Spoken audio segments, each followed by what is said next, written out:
कालीठारू श्रीमंदिर में आरंभ हो दोल पूर्णिमा नीति नीलाद्री भक्त निवास रे 36 निजोग बैठक में श्रीमंदिर में दोल पूर्णमी नीति निर्घंट चूड़ांत होती आसंता 24 तारिख में मेढ़ापोड़ी एवं 25 रे दोल पूर्णिमा नीति उपरे मोहर मारी 36 निजोग ए दुई दिन राति 3टार श्रीमंदिर द्वार फिटा एवं अन्य नीति कांति हेब 25 तारिख दोल पूर्णमी रे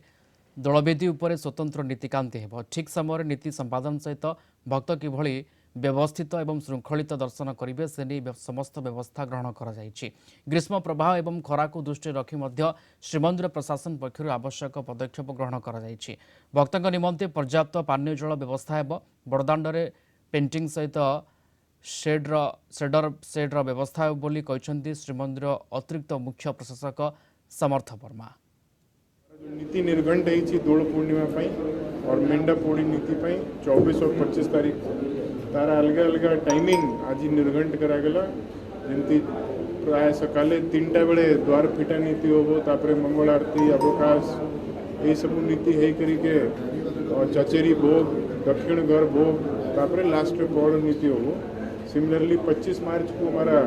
जो दोल बेदी ऊपर अलग अलग नीति और मंदिर भीतर अलग अलग नीति भी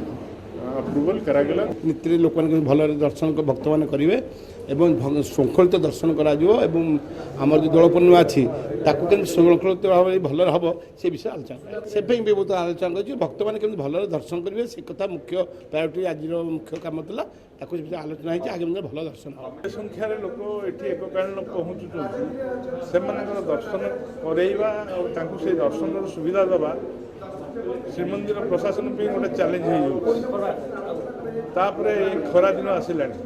तेणु ये सबको दृष्टि रखी किभली भाव नीति श्रृंखलित हम एवं किभली दर्शनार्थी